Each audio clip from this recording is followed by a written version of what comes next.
Well, hello and welcome to the podcast, My Story Vault, with me, myself, and I.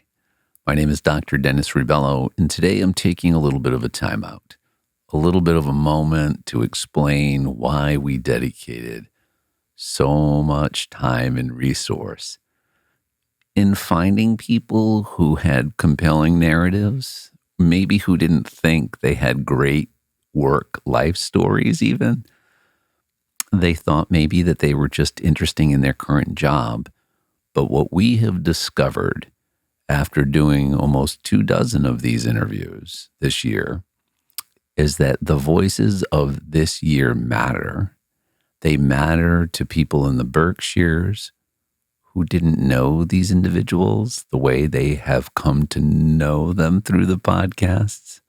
So workmates, friends, community members are rethinking who these people are. Good example would be Rich Peters. Rich Peters was in this chair not too long ago, and he was a truck driver.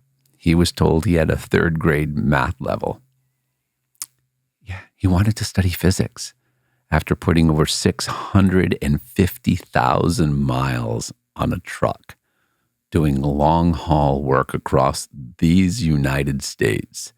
And he decided after reading a book, that was the moment that he got hooked on the journey of becoming a scientist. He went to community college. He then went to RPI on scholarship. He paced himself through all of the math that he needed to learn to be involved in these programs, or else no go.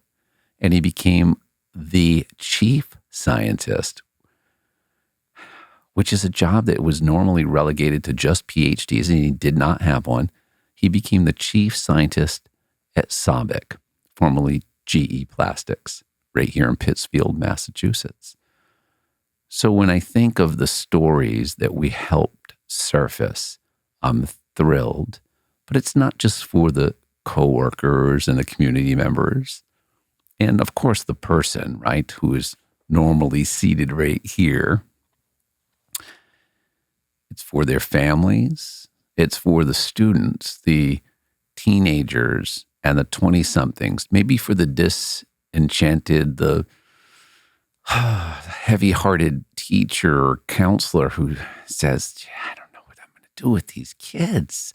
Or maybe one of those kids that I just mentioned saying, I don't know what I'm going to do with my life. What am I going to do? What can I do? I'm from this kind of family. Don't know how to do creativity or innovation. I'm not sure what a plastics company has to do with me. I don't want to build X or Y or Z. But what we're hearing, and I'm reminded of, is that stories matter. Every story matters. Everybody's story matters to somebody. And sometimes what we're hearing and learning and discovering together here at the Berkshire Innovation Center and at BICWorks at MoCA, where this podcast is hosted, held in the vault, my story vault, here's what we're learning. We're learning that students are discovering that there are multiple decision points when leaving school, when living in a school, when considering school. That work takes on many different forms, and that sometimes, as the author Stephen Pressfield once said, and said again and again, continues to say, by the way, when resistance hits, it's usually a reminder to think. Think. In some cases, in many, going toward the resistance, and I'll use Rich Peters and his story, going towards math, even though you were told that you weren't good at it, was the answer. Some Jungian psychologists often quote Carl Jung, and say, go into the cave, right, where that thing that scared you the most lives. Paraphrasing here. Okay? So resistance is a teacher. Resistance can be overcome through creativity, we're discovering, adaptability, self-leadership, the ability to influence oneself. Maybe you have leadership and you have the ability to influence others and yourself, but Maybe you had a moment where you got scarred emotionally or cognitively, right? It's like a scrape on your brain that says, don't exert influence again. Last time you did it, people were mad at you. They didn't like you.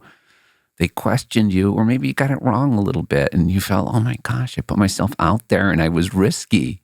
It's okay. You can recover. You can adapt. You can become flexible. You can learn through analysis, discriminating details of that experience. And you can decide to do it again, to lead oneself, become organized, understand how things work. Don't just have a neat room, a neat desk, a neat car, a neat trunk, with everything just so. I'm speaking about the capacity to zoom out and understand how the thing that you're doing now is related to the work, to the community, to the world. Understand how things work, physical, how things work conceptually, relationally, community-wise. So if you do that, you can take priority on what you influence and maybe get some more outcomes, become an achiever and a producer in the thing that you think that might matter. And if it doesn't matter anymore and doesn't have staying power, then move to something else with lessons learned in your backpack of life, stuff that matters, because everybody's story matters and yours does too.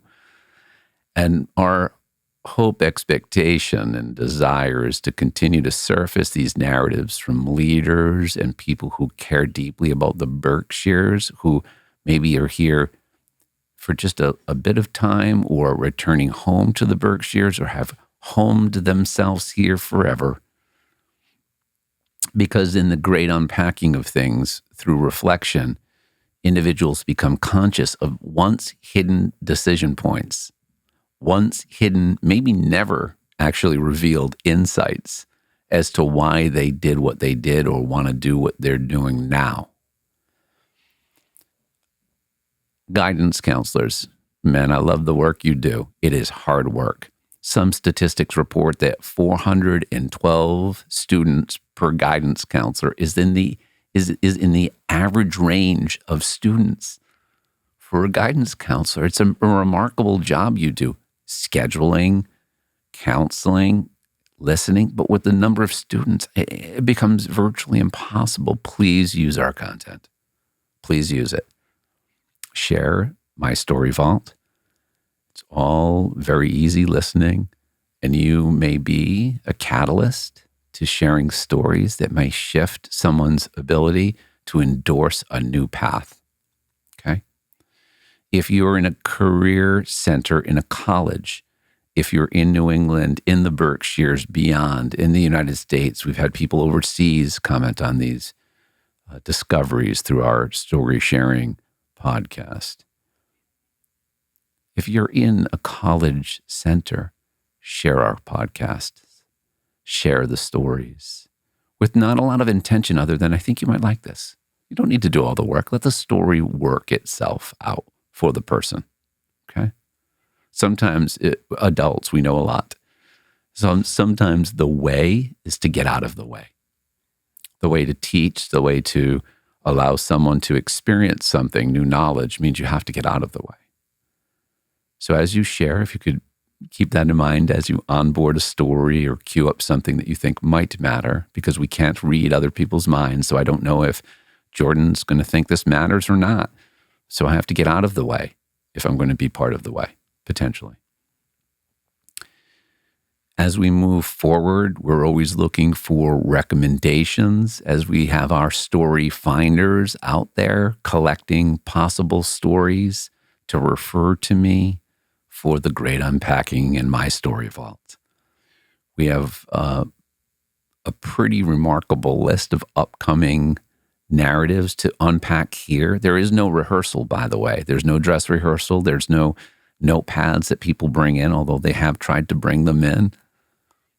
I always tell people I will take care of you. That is my commitment. I am devotional to unpacking what you believe are formative experiences in your life. Sometimes I think of phrases that I end up using over and over again. Maybe questions, and here are some that maybe you can start thinking about as a listener of this podcast series. How did you play as a kid? It's a question I've been asking a lot lately. People usually smile. Sometimes they go, oh boy, I was rough. I used to beat my brother up. We wrestled a lot, whatever it would be. And from there, there's a lot of learning. I always ask 3 questions at the end of the podcast, which you would think that people wouldn't be surprised about before they come in, but they tend to be surprised. And they're the only 3 recurring questions that are very obvious. What were you raised for is one of them. The second is, what do you want to be known for? And the third, and this is a way of wrapping up the podcast when I meet with folks to unpack their life work narratives, what are you doing about it now? Okay. And it seems to be what I've learned is that it seems to be a natural place to put people back together and release them from this space where we kind of lose time. You lose time when you're in a deep conversation and you hear just the other person's voice and just your voice. And I mean, this is really a chamber. It's brick, it's metal, it has soundproofing, and it literally has a vaulted door. Well, it's a vault, and it has a vault door because it is a vault, and it has a little spinner, and no one has shut it and locked us in, but you feel locked in to tracing back moments in time that mattered deeply for someone, to someone. Deliberately, I unpack these key moments. We call them blue dots in my book, Story Like You Mean It, because these are self-event connections that people are discovering matter deeply to them. They're assigning meaning and they're subjectively doing so. So I have to be reverent to that reality. And you hear that in the podcast. So I don't rush through this because I shouldn't. I don't know the significance of the thing that they're sharing and the people involved and the motivations and their own competencies or mental muscles. Are they exploring more? Are they going to ambiguity? Was this difficult for them? So there are times during the podcast, listening experience and creating experience, that you'll hear that, and it's not edited out. Like it's part of how I think we should start thinking about having dialogue with other human beings in life. When I was in graduate school at Saybrook University out on the West Coast, out in San Francisco, California, I was struck by a book by Bela Banathi on dialogue and how to create generative dialogue. And the word dialogue comes from, a couple of different roots, and dias, the pass through your lips, logos with meaning. And if someone's going to pass something through their lips, that is, voice it with some degree of meaning, the conditions must be set for that.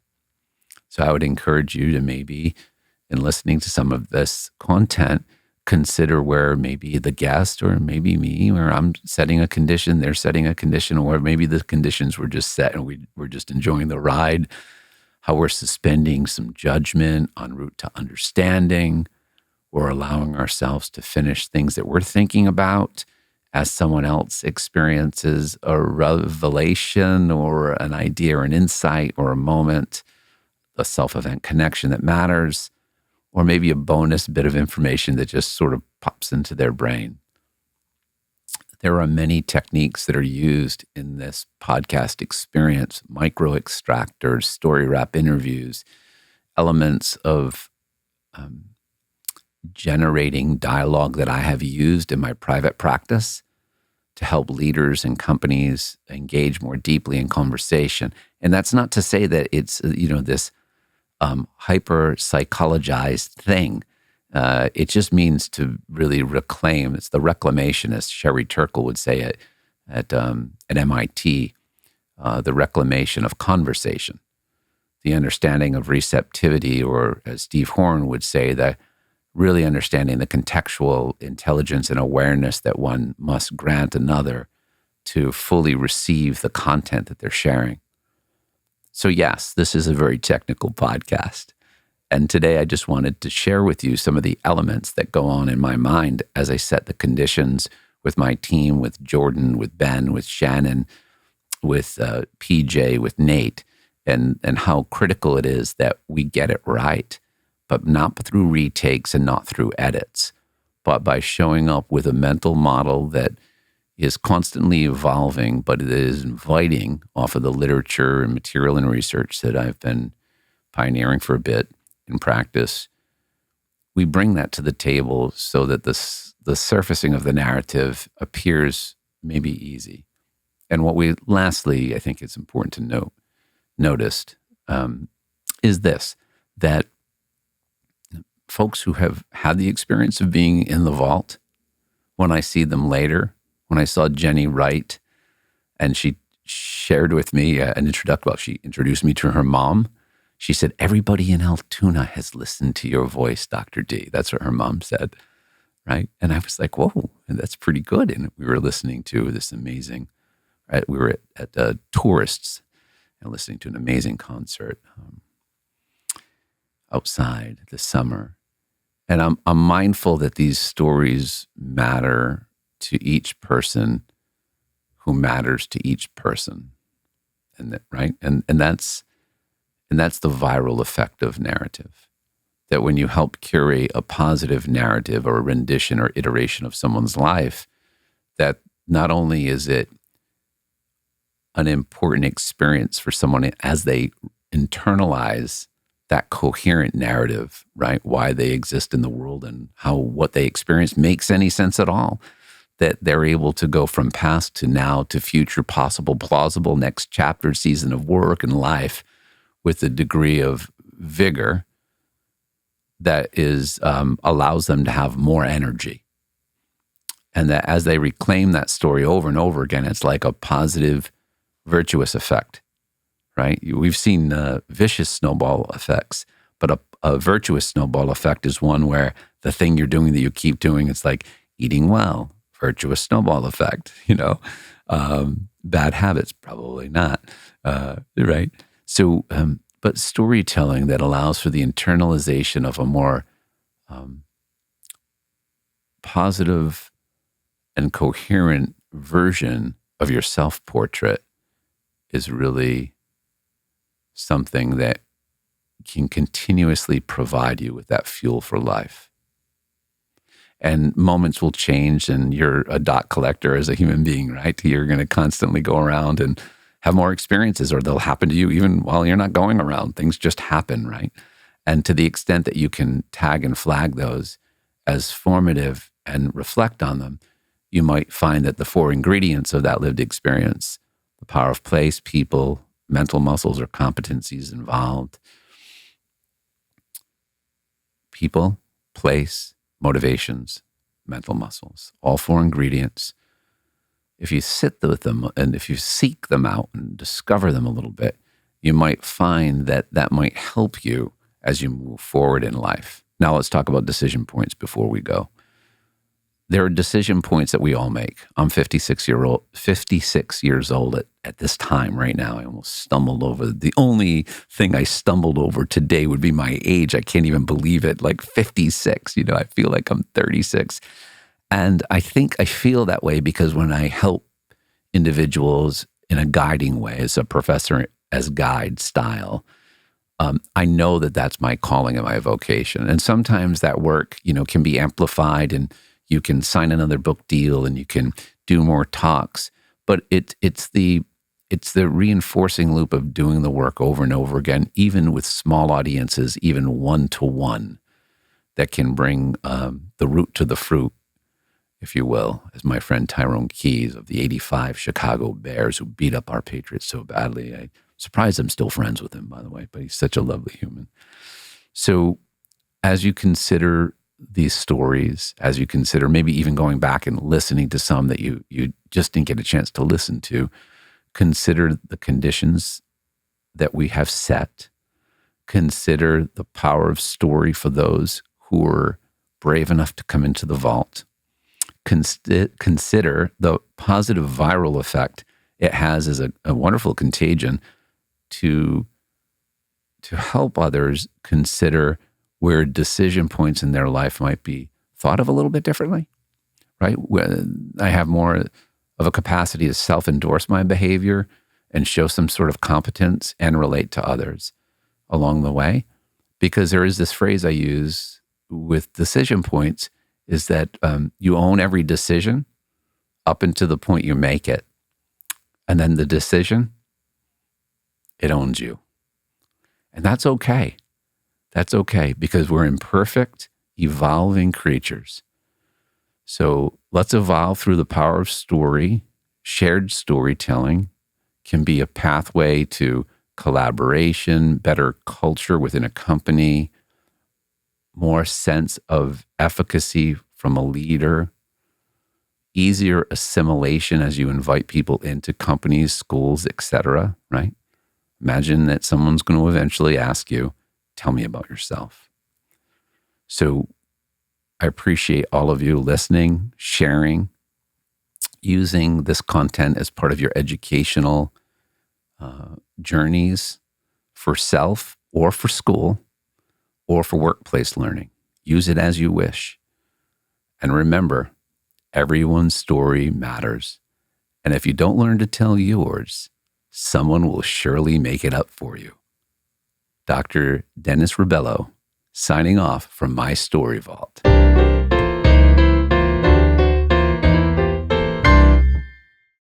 Every story matters. I'm convinced. And what matters to you matters to us and to the guests you just heard from. So please drop your insights, realizations, and takeaways in the comment section below. Give us a like, and also maybe even share with a friend or colleague or family member who could benefit from listening to this story. That's it for now. Dr. Dennis Rebelo signing off from my Story Vault.